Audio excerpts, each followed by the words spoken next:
And welcome back to Cornette's Commentary right here on Who's Slamming Who. Today is Tuesday, August the 17th, 2010. After a few-week delay, he's back, the man himself, the man, the myth, the legend, Mr. James E. Cornette. Jimmy, what's going on, man? No, I'm here. I'm really here. No, Tommy, welcome back to you, too. Now, don't put all the blame on me. You missed a week, and I missed 2 weeks, so it's both our faults. But I'm glad to be back on Who's Slamming Who. There's been all kinds of traveling going on here at Castle Cornette. We were down in Charlotte at the NWA Legends Fan Fest for almost a week. I've been back and forth. I've fixed to go to Philly for Ring of Honor television. The Ring of Honor debuts in Charlotte and Richmond, or not debut in Charlotte, return to Charlotte and debut in Richmond, or next weekend, Friday the 27th in Richmond, Saturday the 28th in Charlotte. Just all kinds of stuff going on, but finally we're here to recap some of it. Yes, sir. I guess let's talk about the Fan Fest that took place a couple weeks back in Charlotte. You got a chance to see a lot of people you haven't seen in quite some time, huh? Well, it was tremendous. Actually, I got a chance to see Billy Robinson for the first time since like 1983, I think, and got an autograph. Got him to autograph a picture with the CWA World Heavyweight Championship belt that I took of him in Louisville back in 1980. So that was fun. That's going up on the wall, and of course, a highlight of the week was the Hall of Heroes banquet where so many guys were inducted into the Hall of Heroes, and the highlight of that, I believe, was Jim Ross's induction speech of Danny Hodge, which, as you can imagine, was tremendous. I can imagine. So, if you haven't been to the NWA Legends Fan Fest, you got to go next year for the first time in Atlanta, Georgia. Leaving Charlotte, going to Atlanta for a year, back in Charlotte in 2012. But if the Mayan calendar doesn't prove correct, but... it's a great experience and a great chance for people to see all kinds of wrestling memorabilia. Boy, I tell you, Dave Milliken and Rico Mann's belt display this year, they have an actual replica of the old belt that Lou Thez used to wear that's just so cool.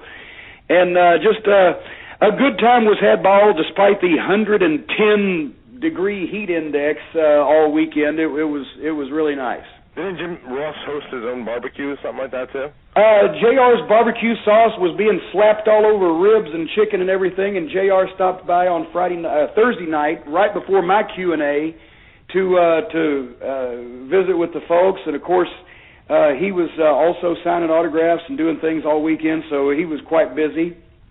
But there was still a little time for me to catch up with him, so I enjoyed that. Despite not seeing him on television, at least I got to see him in person.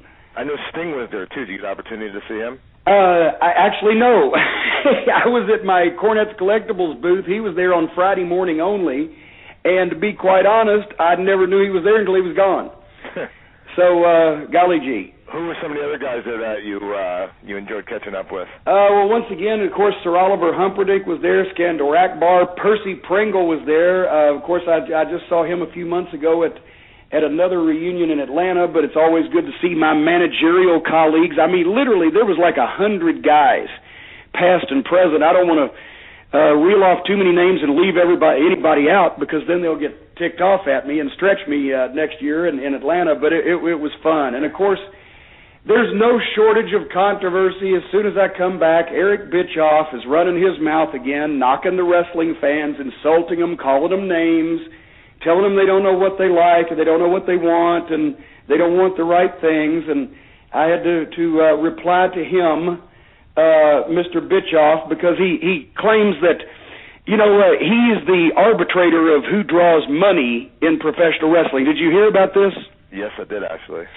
Well, my response in a nutshell was it's the problem of guys like him being in the business that makes nobody a draw these days, because they always blame the talent. But the problem is when the booking is inefficient, when the companies run incompetently, then nobody draws. So there's Eric Bischoff in his residence in this glass house that he lives in, saying that Ring of Honor guys don't draw money or these other guys don't draw money, when he's got some of the biggest names of the past 20, 25, even 30 years, including Hulk Hogan, in his company, and they still couldn't sell pussy on a troop train, much less a wrestling ticket. So, I find that humorous. And also we got a little viewer mail. I just, not too much, just a little bit here. We're trying to figure out a way, by the way, folks, to do stupid pet tricks here on the program. We haven't figured that out yet. Kind of, audio only kind of takes the fun out of it. But I got a letter from a Cornette's Commentary listener who is currently living in Bangkok, Thailand. His name is Gareth. He's a professor at the University of Bangkok. And he goes on, to basically describe Vince Russo's booking style, because words sometimes fail us when we try to describe that, and I think he's summed it up quite well. You don't need to have a degree education to know that Vince Russo's booking is the equivalent of a sick pig spraying diarrhea all over its trough shortly before having a massive brain aneurysm and dropping down dead in its own feces. However, the irony of this is that the aforementioned event would probably be moderately more enjoyable to watch than a Russo-booked show, because at least the pig was put out of its misery at the end. Moral of the story, pig with diarrhea plus aneurysm greater than Vince Russo's booking. Gareth from Thailand, we appreciate that. I'd like to spend one night in Bangkok along with you and Murray Head sometime, Tommy. Oh, man. So you want to talk about some things going on in and around the world of wrestling, or what? Oh, I guess we could address those issues. First off, very sad news to report here on Cornette's Commentary this week. I'm sure you heard about the passing of Lance Cade last week at the age of 29 years old. You ever had the opportunity to be around Lance? Oh, my God, yeah. Well, and, that kind of put a damper on my weekend, obviously, as it did a lot of people. And at this point, you get mad. You get mad at the wrestling business, mad at things in general. Lance worked extensively for us in OVW. He was here for quite some time. He was always a great talent, a great kid, a great guy to be around, helpful. After he went to the WWE, he came back down on a few occasions and had some really great matches with guys like Brent Albright when they were here. It's sad, and it's another example of what can happen when you go up there and you work for the WWE and that environment, and it's sad. And I'm not even looking for a reason to knock the WWE today, but it just come on. I mean, seriously, can there not be something done to improve the working conditions in that company on a mental basis? They torture guys, the guys that are qualified, that are talented, that don't get a shot.